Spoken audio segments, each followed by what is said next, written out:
Untuk memenuhi kebutuhan pangan yang sehat tanpa harus mengeluarkan budget yang besar. Menjadi alasan Tikah warga Cirebon, Jawa Barat membangun kebun secara organik. Yang menarik, Tikah bertani di pekarangan rumahnya.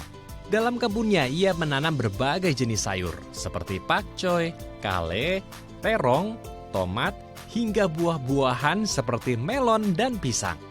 Berbagai limbah dapur seperti kulit pisang dan cangkang telur ia manfaatkan untuk menjadi pupuk organik agar menghasilkan makanan yang sehat untuk keluarganya. Tak hanya pupuk kompos, cangkang telur ia juga gunakan untuk wadah tanaman atau wadah penyemaian. Berkebun baginya juga menjadi sarana terapi karena ia diajarkan untuk hidup penuh berkesadaran dan menghargai proses kehidupan. Dan langsung saja kita akan berbincang bersama Tika Sahar selaku pekebun organik. Halo, Assalamualaikum Mbak Tika, apa kabar? Waalaikumsalam, Mbak Dai TV, Mbak Lintang. Oke, baik. Mbak Tika, semakin banyak orang-orang yang berkebun organik, salah satunya Mbak Tika. Sebenarnya apa sih Mbak yang membuat Anda termotivasi untuk membuat pekarangan kebun organik di rumah? Ya, sebetulnya sih sebenarnya untuk mandiri pangan dan kalau misalnya kita membutuhkan sayuran-sayuran seperti daun bawang, seledri, yang kalau misalnya kita beli, ini terlalu kalau disimpan di kulkas tuh gampang layu gitu. Nah, kalau misalnya kita tanam sendiri di rumah, itu jadi kita bisa butuh kapanpun ada dan fresh pastinya. Oke, berarti tujuan utamanya adalah mandiri pangan untuk mengonsumsi makanan-makanan atau sayur-sayur segar untuk keluarga, begitu ya Mbak Tika ya? Iya, betul. Oke, baik. Kalau boleh tahu, ini di pekarangan yang Anda tanam, banyak sekali tanaman-tanaman, sampai Anda menyebutnya sebagai kulkas hidup. Boleh Betul. dijelaskan ada berapa banyak tanaman yang Anda tanam dan jenisnya apa saja sih, Mbak Tika? Iya, untuk jenisnya banyak banget. Jadi memang aku punya moto yang kecil kebunnya tapi besar kebahagiaannya gitu. Jadi walaupun kebunnya cuma ukuran 8 kali 13 gitu ya. 8 kali 3, cuma 8 kali 3, tapi di situ saya menanam ada sayuran buah seperti tomat, terong, terus cabai, terus juga banyak sayuran daun. Tentunya sayuran-sayuran yang kalau beli di supermarket mahal gitu ya. Sayuran eksklusif kayak ada kale, terus ada sawi samhong. Itu kalau misalnya harga-harga di supermarket mahal. Tapi kalau kita tanam sendiri kan jauh lebih hemat gitu. Jadi beragam sekali tanaman sayuran yang ada di kebun. Oke, baik. Berarti banyak diantaranya adalah sayur-sayur yang mungkin digunakan setiap hari ya Mbak ya, seperti tomat, cabai, dan lain sebagainya. Mungkin tadi juga ada daun bawang ya Mbak? Betul. Baik. Mbak Tika, selama ini mungkin banyak yang berbicara tentang sayur organik itu mahal. Bagi Mbak Tika sendiri, apakah begitu Mbak? Sayur organik itu mahal untuk kita beli, untuk kita konsumsi? Betul, betul. Jadi kalau di supermarket sayuran organik itu punya golongan tersendiri gitu. Dan harganya juga berbeda dengan sayuran yang biasa. Nah, kenapa kita menanam di rumah? Kita bisa mendapatkan sayuran organik yang seharusnya mahal jadi lebih hemat gitu. Siapa yang merawatnya ya kita sendiri gitu kan. Jadi memang akhirnya kita mendapatkan sayuran-sayuran berkualitas, organik, yang kita mau makan sebanyak apapun tuh selalu tersedia di kebun. Oke, baik. Mbak Tika, sulit nggak sih Mbak untuk membuat pekarangan atau pertanian organik yang ada di sekolah? Di rumah maksud saya? Sebetulnya untuk memulai pasti sulit, apalagi mengenai hamanya gitu ya. Kalau misalnya di sebelah rumah itu kan sawah, kalau habis panen itu pasti si hama ini menyerang kebun saya karena memang organik gitu. Dibandingkan yang tidak organik, pasti kalau kita aja manusia bisa merasakan sayuran organik tuh lebih enak. Karena non-pestisida gitu kan ya. Hama juga sama, jadi mereka akhirnya kayak setelah dipanen, nyerangnya itu ke kebun kita karena memang sayuran organik seenak itu. Nah, udah begitu memang sulit untuk memulai, tapi nanti kalau sudah memulai mungkin bisa kecanduan gitu, karena udah tahu nih senangnya, bahagianya pas panen itu seperti apa. Oke, lalu bagaimana cara Mbak Tika untuk mungkin mencegah sayuran-sayuran yang Mbak Tika tanam dari hama dan juga apa saja yang dilakukan mungkin Mbak agar terhindar dari hama? Ya, yang pertama memang butuh ketelatenan. Kalau untuk pestisidanya saya membuat dari yang organik, misalnya dari kulit bawang, terus juga seperti daun-daun yang memang brotowali yang pahit seperti itu bisa kita gunakan sebagai pestisida alami atau pestisida organik. Nah, nantinya ini berfungsi untuk pengendalian hama. Jadi memang kita cari pestisida yang ramah untuk lingkungan, tentunya tidak terkontaminasi dengan bahan-bahan kimia. Oke, baik. Berarti menggunakan juga sampah-sampah organik ya Mbak ya? Yang dijadikan pestisida organik begitu untuk perkebunan yang ada di rumah Mbak Tika sendiri. Lalu ini Mbak banyak sekali kan mungkin orang-orang yang melihat kalau misalkan perkebunan organik itu sulit untuk mungkin merecycle sampah-sampah seperti daun-daunan dan lain sebagainya. Ini apakah ada cara untuk dari Mbak Tika sendiri untuk mengurangi sampah-sampah organik yang ada di sekitar pekarangan Mbak Tika? Iya, kebetulan saya juga memiliki usaha rumahan di mana di situ banyak limbah cangkang telur ya Kak. Jadi saya pergunakan salah satunya untuk pupuk cangkang telur, terus juga cangkang telurnya ini untuk menyemai tanaman. Jadi bagaimana caranya meminimalisir sampah ini ke TPA atau tempat pembuangan akhir. Gimana caranya kita meminimalisir banget gitu.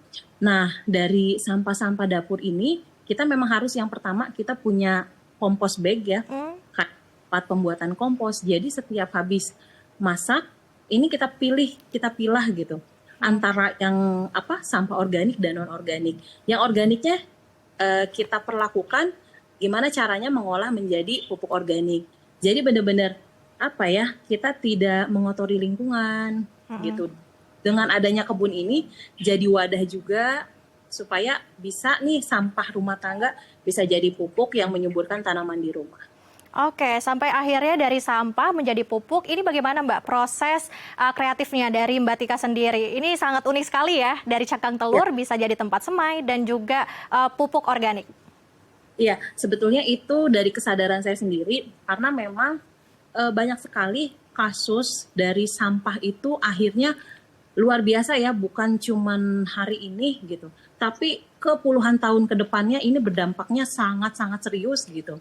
Nah, berangkat dari kesadaran itu, akhirnya memang cara kita memanfaatkan si sampah ini supaya lebih bermanfaat, ya salah satunya sebagai wadah semai, terus juga kita bisa jadikan pupuk, baik pupuk yang cair, pupuk yang padat, seperti itu. Pokoknya sekarang apalagi kan dunianya digital, kita bisa belajar cara mengolah sampah menjadi pupuk itu dari sumber manapun banyak sekali gitu ya. Jadi memang kesadaran diri kita untuk mau menyayangi lingkungan, kita juga mau peduli terhadap lingkungan, dari apa yang kita makan, sampahnya itu tidak merusak atau mengotori lingkungan. Oke, baik. Ternyata bukan hanya menanam saja untuk mandiri pangan, tapi juga untuk edukasi ya Mbak ya. Karena banyak sekali dari pertanian organik ini bisa menghasilkan sayur-sayur yang sehat begitu untuk konsumsi di rumah maupun masyarakat sekitar. Lalu yang menarik ini kan begitu pekarangannya luas sekali ya Mbak ya, lumayan luas begitu. Apakah ini juga menghasilkan berbagai macam sayur yang akhirnya juga bisa dikonsumsi atau juga bisa dibagikan di masyarakat sekitar. Tapi nanti kita akan bahas usai jeda ya Mbak Tika. Oke. Pemirsa, kita akan melanjutkan perbincangan kita bersama Tika selaku pekebun organik. Jangan kemana-mana, tetap di Halo Indonesia.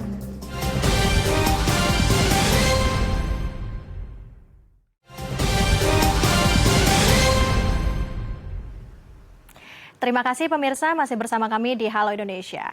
Pemirsa, kita akan melanjutkan perbincangan bersama dengan Ibu Tika selaku pekebun organik. Halo Mbak Tika, kita akan melanjutkan kembali kulkas hidup yang Mbak Tika punya, yaitu menanam untuk sayuran, ada tomat, dan lain sebagainya. Selain sayur-sayur yang mudah untuk ditanam, apakah ada sayuran yang lain begitu Mbak, yang mungkin sulit untuk dibudidayakan khususnya bagi pertanian organik? Iya, sebetulnya ada beberapa sayuran yang bisa tumbuh di dataran tinggi atau daerah dingin, sedangkan domisili saya ini berada di dataran rendah. Nah, saya merasa kebun ini menjadi tempat saya untuk mencoba berbagai hal baru. Salah satunya kayak merasa tertantang gitu ya. Gimana caranya bisa tanam seperti kubis atau kol, itu kan bagus banget, sayuran yang menurut saya ya bentuknya itu bagus sekali, cantik sekali. Dan di rumah atau di kebun saya ini akhirnya saya bisa menanam kol tersebut. Oke, berarti mencoba untuk menanam sayuran jenis baru yang mungkin ini biasanya bisa ditanam di dataran tinggi seperti tadi kubis ya, Mbak Tika ya. Iya, Oke, betul. baik. Ini sudah berjalan lumayan lama, Mbak Tika, untuk membuat pekarangan dari pertanian organik. Ini sejak lama juga udah mengonsumsi begitu ya, sudah Iya. mengonsumsi makanan organik. Bagaimana? Apakah ada perkembangan dari tubuh ataupun juga apa yang dirasakan manfaatnya? Iya, terutama anak saya Kak, ini kalau misalnya beli di sayuran luar kurang suka, tetapi kalau yang baru dipetik yang fresh itu mereka suka. Apalagi kalau mereka sendiri yang memetik, jadi kayak punya rasa bahagia sendiri. Untuk anak-anak khususnya di rumah ya. Hmm. Oke, selain mungkin anak-anak merasa ini lebih segar begitu ya, lebih sehat. Kalau dari Mbak Tika sendiri dan juga keluarga mungkin bagaimana sih Mbak merasakan manfaat dan juga khasiat dari bertanam organik ini Mbak? Iya, sebetulnya untuk ke tubuh ini menjadikan kita lebih merasa tenang mengkonsumsi sayuran, apalagi secara mentah karena kita tidak menggunakan pestisida yang berbahaya. Jadi kalau misalnya kayak habis dipanen itu langsung kita konsumsi, atau kita juga bisa membuat jus sayur gitu dengan sayuran-sayuran organik gini. Jadi mengkonsumsi jusnya itu lebih tenang, lebih nyaman, lebih sehat lah. Oke, baik. Selain bertanam sayur organik, sebenarnya apa kegiatan sehari-hari yang dilakukan seorang Tika? Iya, jadi sebetulnya saya adalah ibu rumah tangga yang memiliki usaha di rumah. Jadi ketika saya menjadi ibu domestik, saya ingin tetap produktif. Jadi punya usaha di rumah. Dengan punya usaha di rumah ini kan banyak limbah nih dari produksi kue. Akhirnya pikiran saya jadikan apa ya? Akhirnya kayak cangkang telur itu jadi pupuk. Lalu pun ini juga jadi tempat buat healing kalau setelah produksi gitu. Oke, menjadi tempat healing. Apa yang Anda rasakan setelah lelah bekerja dan juga bertanam organik ini? Mengapa tempat pekarangan sayur ini menjadi tempat healing untuk Anda, Mbak Tika? Iya, jadi salah satunya mungkin ya grounding ya. Itu hal yang paling bisa stress release gitu. Jadi ketika melihat tanaman hasil tanam kita, dia tumbuh, dia keluar buahnya hijau, subur, apalagi bisa dinikmati oleh kita dan bisa dibagi-bagi ke tetangga, itu ada kebahagiaan sendiri. Jadi makanya melihat kebun yang subur, tanah banyak itu menjadi salah satu penghilang stres. Oke, sebagai penghilang stres bagi Mbak Tika ya dengan menanam atau bertani sayuran organik. Baik, selain dikonsumsi untuk keluarga atau pribadi Mbak Tika sendiri, apakah ini hasil panennya dijual atau dibagikan mungkin di lingkungan sekitar, Mbak Tika? Kalau saya bahkan saya gratiskan gitu. Jadi apalagi kalau yang hidroponik itu kan lumayan instalasi hidroponiknya besar gitu dan hasil panennya juga banyak. Jadi kalau misalnya ada tetangga yang mau, teman yang mau, itu dedikasi saya untuk mereka untuk bisa ikut menikmati hasil panen saya. Wah, gratis, dapat sayuran yang sehat juga ya Mbak ya. Dan Iya. juga dapat pahala tentunya karena berbagi berkah ya Mbak ya untuk sekitar. Betul. Baik, bagaimana respon masyarakat sekitar atau tetangga-tetangga dari Mbak Tika sejak diberikan secara gratis, secara cuma-cuma begitu sayur-sayur yang Mbak Tika tanam? Biasanya kan kalau saya tanam sayuran yang mungkin kalau di pasaran masih jarang, seperti kakek, terus pare belut, terus juga kol, kembang kol tapi berwarna ungu kayak gitu-gitu. Nah mereka satu takjub ya, ini sayuran apa baru lihat biasanya di supermarket kayak gitu. Lalu selanjutnya pasti seneng banget, dan menurut saya ketika saya membahagiakan orang lain tuh energinya kayak jadi bahagia juga diri kitanya gitu. Oke, baik. Selain juga memberikan sayuran secara cuma-cuma dan juga respon mereka positif, sebenarnya apa sih Mbak yang ingin Mbak Tika sampaikan atau dampak apa yang ingin Mbak Tika berikan gitu ke lingkungan sekitar dengan adanya pekarangan rumah pertanian organik yang Mbak Tika buat? Iya, kalau saya untuk harapan lebih jauhnya, semoga ini bisa menjadi contoh rumah-rumah yang lain, walaupun kita punya space yang sangat kecil, seperti saya cuman 3 kali 8 itu kecil banget, tapi Oke. bisa puluhan jenis sayuran gitu ya. Dan pastinya gitu, saya pengen ini menjadi lifestyle gitu. Oke. Kita memakan sayuran, yang kita makan di piring kita, akhirnya kita tahu ini dari benih yang sangat kecil ya, dengan dirawat, kita lebih bisa menghargai. Kita juga akhirnya ketika nanti beli di pasar, kita jadi tahu, oh iya cara menanamnya sulit. Kita lebih menghargai, tidak mudah membuang makanan. Kita juga jadi lebih menghargai petani, seperti itu. Oke, dengan pekarangan pertanian organik ini dampaknya untuk lingkungan sekitar ada nggak sih Mbak? Pastinya ada, karena setiap tanaman yang kita tanam itu kan menyumbangkan oksigen ya. Jadi, untuk lingkungan lebih asri, terus juga semoga ini bisa menginspirasi untuk ibu rumah tangga lainnya. Misalnya aja tanam cabai walaupun hanya kayak 3 pot, 5 pot, tapi ketika harga cabai meroket, ini menjadi penolong gitu. Jadi kebun kecil ini menurut saya skoci ketika misalnya harga lagi mahal atau di pasaran tinggi, kita bisa menghemat. Oke, betul sekali, sebenarnya tujuannya untuk menghemat juga ya Mbak Tika ya. Ini kalau boleh tahu bisa menghemat berapa persen nih uang belanja yang biasanya dikeluarkan, dan juga ini sebenarnya bisa jadi tips juga nih untuk masyarakat atau ibu-ibu di rumah Mbak Tika. Iya, sebetulnya kalau menghemat ini bisa 50% lebih ya. Kayak kalau sambal kita tinggal petik, kalau kita mau sayuran kita tinggal petik gitu. Harga benihnya sebenarnya murah banget, tapi kan hanya ketelatenan, kesabaran, itu yang bikin mahal gitu. Tapi kalau misalnya kita bisa melakukan itu, jadi murah banget dan hemat banget. Oke, baik. Berarti ini bisa menghemat setengah harga ya, berarti ya 50% loh, lumayan banyak sekali Mbak Tika. Lalu kalau untuk memulainya sendiri nih Mbak Tika, mungkin banyak yang sekali yang bingung begitu. Untuk memulai bertanam organik, susah nggak sih? Terus kita sebagai pemula harus menanam apa dulu? Tanaman-tanaman yang bisa gampang untuk tumbuh.